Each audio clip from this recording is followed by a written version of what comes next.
Hello dear students, welcome to KSM tutorial. आज आम अष्टम श्रेणी जिज्ञासा बहिर तृतीय अध्याय स्वास्थ्य ही संपदर प्रश्नोत्तर नंबर 6 रु 11 जाए आलोचना करिबा।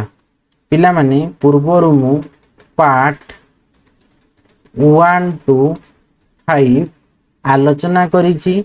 से वीडियोर लिंक मु डिस्क्रिप्शन बॉक्स रे प्रोवाइड करि देछि। पिला माने भिडियोटा को लाइक करिवो एवं चैनल टी को सब्सक्राइब करिदबो एवं तुम सांग माननकु भिडियोटी शेयर मध्य करिदबो एवं किछि दि डाउट रहिबो कमेंट बॉक्स रे जणैबो। तो चलो हमें स्टार्ट करिबा। 6 नंबर क्वेश्चन कोन कहिछि, सरस्वती तारो सांग बनिता को कहूछि एंटीबायोटिक जे कोनोसी संक्रमण रु हमकु रक्षा करि पारे, तेणु आमको रोग भल होगा विषय रे चिंता करिवार आवश्यकता नहीं। सरस्वती तार वक्तव्य भूल अच्छी बोली बुझिया पाई बनिता को क्यों प्रश्न पचारिबो। देखो ता उत्तर तुम लिखिबो इठी। तो देखो ता उत्तर कौन हम, प्रश्न एक दीटी प्रश्न एक कौन हम, प्रश्न एक उंकी मारिबो ना सबु संक्रामक आमर आमर कही ना सब आमको रोग भल होगा विषय चिंता करिवार आवश्यकता नहीं। तो सरस्वती तार वक्तव्य भूल अच्छी बुझिया पाई बनिता को क्यों प्रश्न पचारिबो। तो देखो यही सब प्रश्न से पचारिबो। तो फास्ट प्रश्न कौन पचारिबो ना सबु संक्रामक लागे सबु संक्रामक रोग कौन केवल बैक्टेरिया द्वारा होता है। जदि रोगटी भूताणु द्वारा होता है तेबे कौन एंटीबायोटिक काम करिवो लागी। तापरे कहबो प्रश्न 2 कौन पचारिबो ना जदि जनकु मधुमेह है कि मधुमेह किंबा उच्च रक्तचाप भली अणुसंक्रामक रोग होईची तेबे कौन एंटीबायोटिक खाइले ताहा भलो होई जिवो। तो हला किंतु देखोटा तो व्याख्या कौन ना एटा जाना पाई तुमको देखो लिखि देछि कौन ना सरस्वती को धारणा भूल अटे, कारण एंटीबायोटिक केवल बैक्टेरिया जनित रोग पाई काम करे। यह फ्लू ठंडा किंबा कोविड भली भूताणु जनित रोग उपरे कौनसी प्रभाव पकाए नहीं। एंटीबायोटिक को बिना डाक्तरी परामर्श रे बारंबार खाइबा द्वारा आम शरीर रे एंटीबायोटिक रेजिस्टेंस सृष्टि हुए, जहाँ परवर्ती समय अधिक विपज्जनक होई पारे। तापर देखो 7 को जीवा। 7 नंबर लगे। तो देखो कही 7 नंबर निम्नलिखित सारणी रे 1 वर्ष मध्य हॉस्पिटल रे रिपोर्ट होइतिबा डेंगू मामला संख्या विषय सूचना दिया है। क्रमिक संख्या 1 2 3 4 5 6 अच्छी। मास दिया है जनवरी फेब्रुआरी मार्च एप्रिल मई जून दिया है। डेंगू रोगी संख्या 10 12 15 मार्च रे एप्रिल 18 आउ मई रे होची मई रे 22 आउ जून रे होची 40 हैला कि ठीक से पूरी क्रमिक संख्या हमर 6 गला। एटा पुणी देछि 7 8 9 10 11 12 मास। तो एठी पुणी मास से जुलाई अगस्त September October November December. Dengue रोगी संख्या 65 65 65 30 30 आउ 30 अछि हैला कि ता माने हमर। तो एटा को कोन कहिछि ना y अक्षर में रोगी संख्या नेबा एवं x अक्षर मासनी एक बार ग्राफ प्रस्तुत बा तैयारी करो। तुम फलाफल को भल भाव विश्लेषण कर निम्नलिखित उत्तर दियो। तो देखो ये से x दीची एटा कौन हम, एटा बिट 1 हम, एटा को तुम बिट 2 कर दियो, एटा को बिट 3 कर दियो, एटा को तुम बिट 4 कर दियो हैला कि। तो देखो एटा को आमे कोन करबा गोटे बार ग्राफ आमे प्रस्तुत करबा ए डाटा गुडा को नै कि तथ्य गुडा को नै कि। तो देखो के भड़ा गोटे बार ग्राफ प्रस्तुत करबो। तो देखो कहिछि x अक्षर में कोन नेबा ना x अक्षर में मास नेबा हैला कि। ठीक से परि आमे y अक्षर कोन नेबा ना रोगी संख्या नेबा हैला कि। तो देखो तो बेसी सबटु केते अछि 65 अछि हैला 5 10 करे नै कि जिबा हैला। तो देखो एटा 7 नंबर है ना। तो एटा होछि हमरो कोन x अक्ष हैला कि। एटा को हम लिखि देबा एटा होछि y अक्ष, एटा रहला हमरो x अक्ष हैला कि। तो देखो एटा को हम लिखि देबा एठी हमरो 0 रहला। तो देखो एटा x अक्ष एटा हैला एपटे जोटा अछि एटा होछि x, एटा होछि मासर नाम। हमें नेबा कोन एठी मासर नाम। ठीक से परि एठी हमकु कोन नेबा पई कहिछि ना डेंगू रोगी को संख्या। एठी लिखि देबा डेंगू रोगी को संख्या। डेंगू रोगी को संख्या y अक्षर आ x अक्षर में मास नेले एटा होछि x अक्षर हैला। तो देखो आमे एठी नेबा केते ना एटा 5 हैला कि 5 एटा नेबा में 10 तापर एटा को हमें नबा केते 15 एटा को 20 हला के 25 पुणी 30 हला तुम्हें ग्राफ कागज भी करि पारबो हला 35 एटा को मु इठी कर दूची पेन रे रहला 40 एटा रहला 45 हला के 5 10 15 20 25 30 35 40 45 तापर हमर आसी जी गोटे धर 50 एटा होची 55 तापर हमर 60 तापर हमर 65 तापर एठे नबा 70 75 हला के तापर 80 हम तो 65 जाई लिखली तो 65 ऊपर हे गला ना तापर ए साइड रे हमें कोन नबा ना जनवरी तापर हमें कोन नबा ना फेब्रुआरी हला तापर हमर आसी गला मार्च तो उड़िया रे लिखि देबा सुविधा हबो हला उड़िया रे हम इंग्लिश दो जनवरी फेब्रुआरी मार्च एप्रिल तापर मे उड़िया भी लिख पारबो हला जनवरी फेब्रुआरी मार्च एप्रिल मे तापर आसी गला जून जुलाई अगस्त सेप्टेम्बर ये आसला अक्टोबर ये आसला नवेम्बर ये आसला डिसेम्बर हला कि तो केते कहितला देखो तो आम क्वेश्चन टाक जीवा आमर जनवरी रे केते अछि जनवरी रे 10 फेब्रुआरी रे 12 मार्च रे 15 एप्रिल रे 18 मे रे 22 जून रे 40 इटा डाटा को हम इटे करबा फास्ट तो देखो हला जनवरी रे केते कहिछि जनवरी रे 10 ता माने हमर इठी नै नबो 10 एटा होछि जनवरी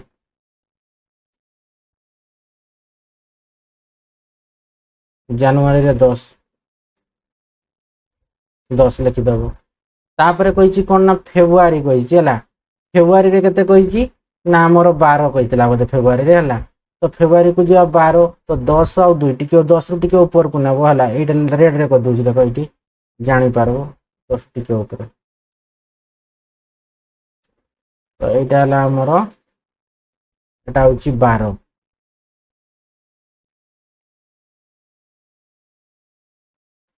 एटा हला 12 तापर केते कहिछि फेब्रुआरी तापर मार्च बोले 15 कहितला 15 जिबा इटे 15 अछि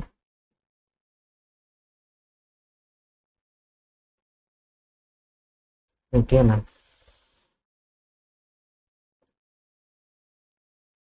कोन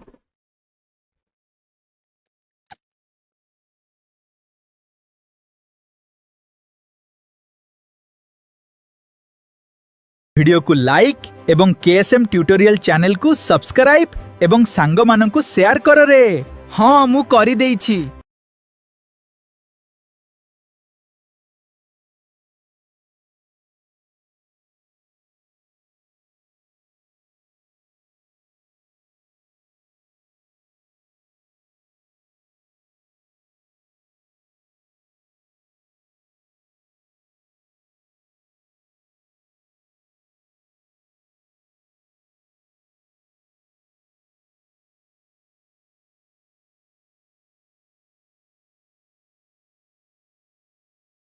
तो देखो y अक्षर रोगी संख्या और x अक्षर मासन एक बार ग्राफ तैयारी कर तुम फलाफल को भल भाव विश्लेषण कर निम्नलिखित उत्तर दियो।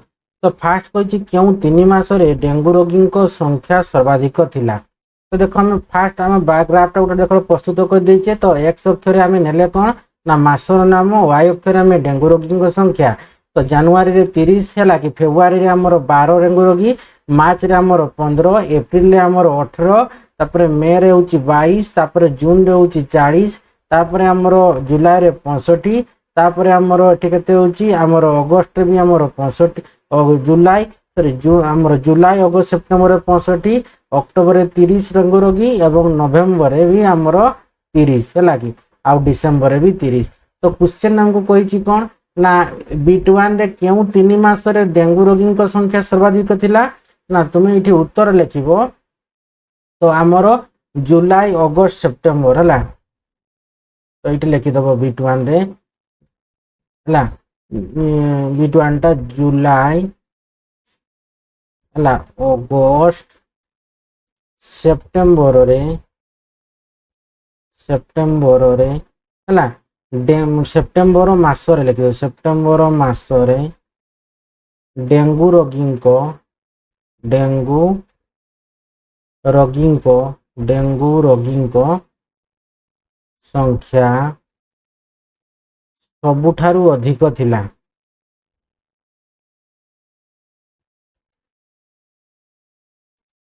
ତ କେଉଁ 3 ମାସରେ ଡେଙ୍ଗୁ ରୋଗୀଙ୍କ ସଂଖ୍ୟା ସର୍ବାଧିକ ଥିଲା? ତ ଆମର ଆସିଗଲା ଜୁଲାଇ, ଅଗଷ୍ଟ ଏବଂ ସେପ୍ଟେମ୍ବର। ତାପରେ କହିଥିଲା ବିଟ୍ 2 ରେ କେଉଁ ମାସରେ ସବୁଠାରୁ କମ୍ ରୋଗୀ ସଂଖ୍ୟା ଥିଲା? ବିଟ୍ 3 ରେ ଅଛି କେଉଁ ମାସ ଗୁଡ଼ିକରେ ପ୍ରାକୃତିକ କିମ୍ବା ପରିବେଶ କାରଣ ଯୋଗୁଁ ଡେଙ୍ଗୁ ରୋଗୀଙ୍କ ସଂଖ୍ୟା ଅଧିକ ବୃଦ୍ଧି ପାଇଛି? ଆଇଭି, ଏଟା ହଉଛି ଆଇଭି ରେ ଅଛି କଣ ନା ଡେଙ୍ଗୁ ରୋଗର ପ୍ରସାରକୁ ହ୍ରାସ କରିବା ପାଇଁ ହେଲା କି ତ କହିଛି ଗୋଷ୍ଠୀ କିମ୍ବା ସରକାର ସଂକ୍ରମଣ ବୃଦ୍ଧି ପାଉଥିବା ଋତୁ ପୂର୍ବରୁ କଣ ପ୍ରତିରୋଧକ ପଦକ୍ଷେପ ହେଲା କି ନେଇପାରିବେ ତୁମେ ପରାମର୍ଶ ଦିଅ। ତ ଦେଖ ଆମେ ଗୁଡାକ ସବୁ ଲେଖି ତ ଦେଖ ବିଟ୍ 1 ଟା କଣ କହିଥିଲା କେଉଁ 3 ମାସରେ ଡେଙ୍ଗୁ ରୋଗୀଙ୍କ ସଂଖ୍ୟା ସର୍ବାଧିକ ଥିଲା? ତ ଦେଖ ଦେଖିପାରୁଥିବ ଆମର ଜୁଲାଇ ହେଲା କି ଦେଖ ଜୁଲାଇ ଏଟା ଆମର ଜୁଲାଇ ଅଗଷ୍ଟ ଆଉ ସେପ୍ଟେମ୍ବର 65 ଡେଙ୍ଗୁ ରୋଗୀଙ୍କ ଥିଲା। ତ ସେଟା ଲେଖିଦେବ ନା ଜୁଲାଇ, ଅଗଷ୍ଟ, ସେପ୍ଟେମ୍ବର ମାସରେ ଡେଙ୍ଗୁ ରୋଗୀଙ୍କର ସଂଖ୍ୟା ସବୁଠାରୁ ଅଧିକ ଥିଲା। କେତେ ଥିଲା ନା 65। ତାପରେ ଦେଖ ବିଟ୍ 2 ଟା କହିଛି ଦେଖ କେଉଁ ମାସରେ ସବୁଠାରୁ କମ୍ ରୋଗୀ ସଂଖ୍ୟା ଥିଲା? ତୁମେ ଏଇଠୁ ବି ଦେଖିପାରି କହିପାରିବ ଦେଖ ଜାନୁଆରୀ ମାସରେ 10 ଥିଲା। ତ ଦେଖ ସେଇଟାକୁ ଆମେ ଦେଖିକରି ଦେଖ କହିଦେବ ଏଠି ଜାନୁଆରୀ ମାସରେ ରୋଗୀଙ୍କ ସଂଖ୍ୟା ଡେଙ୍ଗୁ ରୋଗୀଙ୍କ ହେଲା କି ଡେଙ୍ଗୁ ରୋଗୀଙ୍କ ସଂଖ୍ୟା ସବୁଠାରୁ କମ୍ ଥିଲା। ଜାନୁଆରୀ ମାସରେ ଲେଖିଦେବ କଣ ନା ଡେଙ୍ଗୁ ରୋଗୀଙ୍କ ସଂଖ୍ୟା ସବୁଠାରୁ କମ୍ କେତେ ଥିଲା? ଆମର 10 ଥିଲା ହେଲା କି। ତାପରେ ଦେଖ କହିଛି କଣ ବିଟ୍ 3 ରେ ନା କେଉଁ ମାସରେ ପ୍ରାକୃତିକ କିମ୍ବା ପରିବେଶଗତ କାରଣ ଯୋଗୁଁ ଡେଙ୍ଗୁ ରୋଗୀ ସଂଖ୍ୟା ଅଧିକ ବୃଦ୍ଧି ପାଇଛି? ତ ଦେଖ ତା ଉତ୍ତର ଲେଖିବ ନା ଜୁନରୁ ସେପ୍ଟେମ୍ବର ମାସ ମଧ୍ୟରେ ଡେଙ୍ଗୁ ରୋଗୀ ସଂଖ୍ୟା ବୃଦ୍ଧି ପାଇଛି। ଏହାର କାରଣ ହେଲା ଏହି ସମୟରେ ବର୍ଷା ଯୋଗୁଁ ବିଭିନ୍ନ ସ୍ଥାନରେ ପାଣି ଜମି ରହେ ଯାହା ମଶା ବଂଶବୃଦ୍ଧି ପାଇଁ ଅନୁକୂଳ ପରିବେଶ ସୃଷ୍ଟି କରେ। ଦେଖ ଜୁନରୁ ଆମର ବଢିଗଲା, ଜୁନରୁ 40 ହେଇଗଲା, ତାପରେ ଜୁଲାଇ 65, ଅଗଷ୍ଟ 65, ସେପ୍ଟେମ୍ବର 65, ତାପରେ ସେପ୍ଟେମ୍ବର ଲାଗି ବଢିକି ବଢିଗଲା। ତେଣୁ ଜୁନରୁ ସେପ୍ଟେମ୍ବର ମାସ ମଧ୍ୟରେ ଆମର ବେଶିକି ବଢୁଛି ଲାଗି।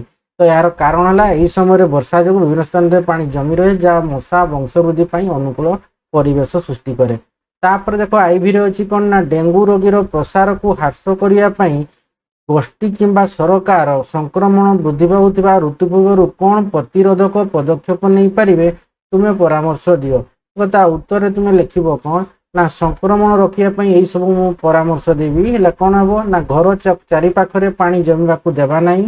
ତାପରେ କଣ ନା ନାଳ ନର୍ଦ୍ଦମାରେ ବ୍ଲିଚିଂ ପାଉଡର କିମ୍ବା ମଶା ମାରିବା ତେଲ ଲାଗି ଯୋଉଟା ଆସେ ମଶା ମାରିବା ତେଲ ଯୋଉ ନାଳ ନର୍ଦ୍ଦମାରେ ପକାନ୍ତି ଲାଗି ସେ ତେଲ ପକେଇବା। ବା ଗୋରେ ଲେଖିବ କଣ ନା ଲୋକମାନଙ୍କୁ ମଶାରୀ ଟାଙ୍ଗି ଶୋଇବା ଏବଂ ଫୁଲ ପ୍ୟାଣ୍ଟ ଓ ସାର୍ଟ ପିନ୍ଧିବା ପାଇଁ ଆମେ ସଚେତନ କରାଇବା। ତାପରେ ଦେଖ 8 ନମ୍ବରରେ କହିଛି କଳ୍ପନା କର ଯେ ତୁମେ ଏକ ବିଦ୍ୟାଳୟ ସ୍ୱାସ୍ଥ୍ୟ ଅଭିଯାନର ଦାୟିତ୍ୱରେ ଅଛ। ସଂକ୍ରାମକ ଏବଂ ଅଣସଂକ୍ରାମକ ରୋଗ ହ୍ରାସ କରିବା ପାଇଁ ତୁମେ କେଉଁ ମୁଖ୍ୟ ବାର୍ତ୍ତା ବ୍ୟବହାର କରିବ ହେଲା କି। ତ ଦେଖ ସେଇଟା ଆମେ ଲେଖିବା। ତ ଦେଖ 8 ନମ୍ବରଟା ଆମର କଣ ହବ ତାର ଉତ୍ତର କେମିତି ଲେଖିବ ଦେଖ ନା ଜଣେ ବିଦ୍ୟାଳୟର ସ୍ୱାସ୍ଥ୍ୟ ଅଭିଯାନର ଦାୟିତ୍ୱରେ ଥିବା ବ୍ୟକ୍ତି ଭାବରେ ସଂକ୍ରାମକ ଏବଂ ଅଣସଂକ୍ରାମକ ରୋଗ ହ୍ରାସ କରିବା ପାଇଁ ମୁଁ ନିମ୍ନଲିଖିତ ପଦକ୍ଷେପ ଗୁଡ଼ିକ ଗ୍ରହଣ କରିବି। ପରେ କଣ କରିବ ନା ସଂକ୍ରାମକ ରୋଗ ରୋକିବା ପାଇଁ ପ୍ରଥମ ଲେଖ ବ୍ୟକ୍ତିଗତ ସ୍ୱଚ୍ଛତା। ତ ଖାଇବା ପୂର୍ବରୁ ଏବଂ ଶୌଚ ପରେ ସାବୁନରେ ଭଲ ଭାବେ ହାତ ଧୋଇବା ପାଇଁ ପିଲାମାନଙ୍କୁ ସଚେତନ କରିବି। ସେକେଣ୍ଡ ହେଉଛି ବିଶୁଦ୍ଧ ପାନୀୟ ଜଳ। ନା ବିଦ୍ୟାଳୟରେ ସର୍ବଦା ବିଶୁଦ୍ଧ ଏବଂ ଫୁଟା ଯାଉଥିବା ପାନୀୟ ଜଳ ବ୍ୟବହାର କରିବାକୁ ପରାମର୍ଶ ଦେବି। ତାପରେ ଥାର୍ଡଟା ହେଉଛି କଣ ଟୀକାକରଣ। ତ ସମସ୍ତ ପିଲା ଯେପରିକି ହେଲା କି ସମୟ ଅନୁସାରେ ଆବଶ୍ୟକୀୟ ଟୀକା ନେବେ ସେଥିପ୍ରତି ଗୁରୁତ୍ୱ ଦେବି। ତାପରେ ହେଉଛି ପରିବେଶ ପରିଷ୍କାର। ବିଦ୍ୟାଳୟ ପରିସରରେ ଯେପରି ପାଣି ଜମି ନ ରହେ ଏବଂ ମଶା ବଂଶବୃଦ୍ଧି ନ ହୁଏ ସେଥିପ୍ରତି ଧ୍ୟାନ ଦେବି। ତାପରେ ହେଉଛି ଖଟା କଣ ଅଣସଂକ୍ରାମକ ରୋଗ ରୋକିବା ପାଇଁ କଣ କରିବି ନା ସନ୍ତୁଳିତ ଖାଦ୍ୟ ଜଙ୍କ ଫୁଡ ପରିବର୍ତ୍ତେ ପୁଷ୍ଟିକର ଏବଂ ଘର ତିଆରି ସନ୍ତୁଳିତ ଖାଦ୍ୟ ଖାଇବାକୁ ଉତ୍ସାହିତ କରିବି। ତାପରେ ଶାରୀରିକ ବ୍ୟାୟାମ ଦୈନିକ ପ୍ରାର୍ଥନା ସମୟରେ କିମ୍ବା ଖେଳ ଛୁଟିରେ ଯୋଗ ଏବଂ ବିଭିନ୍ନ ପ୍ରକାରର ଶାରୀରିକ ବ୍ୟାୟାମ କରାଇବି। ତାପରେ ହେଉଛି ମାନସିକ ସ୍ୱାସ୍ଥ୍ୟ। ପିଲାମାନଙ୍କ ମାନସିକ ଚାପ ଦୂର କରିବା ପାଇଁ ବିଭିନ୍ନ ସୃଜନଶୀଳ କାର୍ଯ୍ୟକ୍ରମ ହେଲା କି ଏବଂ ଖେଳକୁଦର ଆୟୋଜନ କରିବି। ତାପରେ ହେଲା ସଚେତନତା ସଭା ତ କ'ଣ ଲେଖିବ ନା ସ୍ୱାସ୍ଥ୍ୟ ପ୍ରତି ସଚେତନ ରହିବା ପାଇଁ ବା ସ୍ୱାସ୍ଥ୍ୟ ପ୍ରତି ସଚେତନ ରହିବା ପାଇଁ ସମୟ ସମୟରେ ବିଶେଷଜ୍ଞଙ୍କ ଦ୍ୱାରା ଆଲୋଚନା ଚକ୍ରର ବ୍ୟବସ୍ଥା କରିବି। ତାପରେ ଦେଖ ଏଠି କହିଛି କ'ଣ 9 ନମ୍ବରରେ ଥଣ୍ଡା କାଶ କିମ୍ବା ଫ୍ଲୁ ଭଳି ଭୂତାଣୁ ସଂକ୍ରମଣ ରୋକିବା ପାଇଁ ଆମେ ଆଣ୍ଟିବାୟୋଟିକ୍ ନେବା ଉଚିତ ନୁହେଁ ବୋଲି ସୁପାରିଶ କରାଯାଇଛି। ତୁମେ ଏହି ସୁପାରିଶର ସମ୍ଭାବ୍ୟ କାରଣ କହିପାରିବ କି? ତ ଦେଖ ତା ଉତ୍ତର ଆମେ କ'ଣ ଲେଖିବା? ତ ଦେଖ 9 ନମ୍ବର ଉତ୍ତର ଲେଖିବ କ'ଣ ନା ଥଣ୍ଡା କାଶ କିମ୍ବା ଫ୍ଲୁ ଭଳି ରୋଗ ଗୁଡ଼ିକ ଭୂତାଣୁ ଦ୍ୱାରା ହୋଇଥାଏ।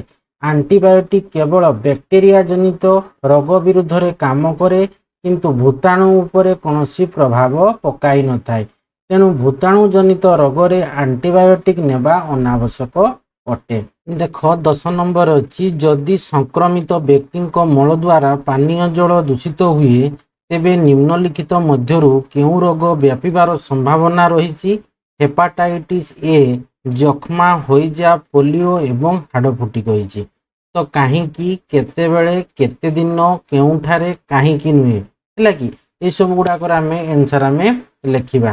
ତ ଦେଖ କ'ଣ ଲେଖିବ ଉତ୍ତରରେ? ତ ଦେଖ 10 ନମ୍ବର ତ ଯଦି ସଂକ୍ରମିତ ବ୍ୟକ୍ତିଙ୍କ ମଳ ଦ୍ୱାରା ପାନୀୟ ଜଳ ଦୂଷିତ ହୁଏ ତେବେ ମୁଖ୍ୟତଃ ନିମ୍ନଲିଖିତ ରୋଗ ଗୁଡ଼ିକ ବ୍ୟାପିବାର ସମ୍ଭାବନା ଥାଏ ଯଥା ହେପାଟାଇଟିସ୍ ଏ, ହଇଜା ଆଉ ପୋଲିଓ। ତ ପୂର୍ବ ପାଠ ଆଧାରରେ କିଛି ନମୁନା ପ୍ରଶ୍ନ କାହିଁକି କହିଛି ନା ଦୂଷିତ ଜଳ ପାନ କରିବା ଦ୍ୱାରା ଆମକୁ କାହିଁକି ହଇଜା ବା ହେପାଟାଇଟିସ୍ ଭଳି ରୋଗ ହୁଏ?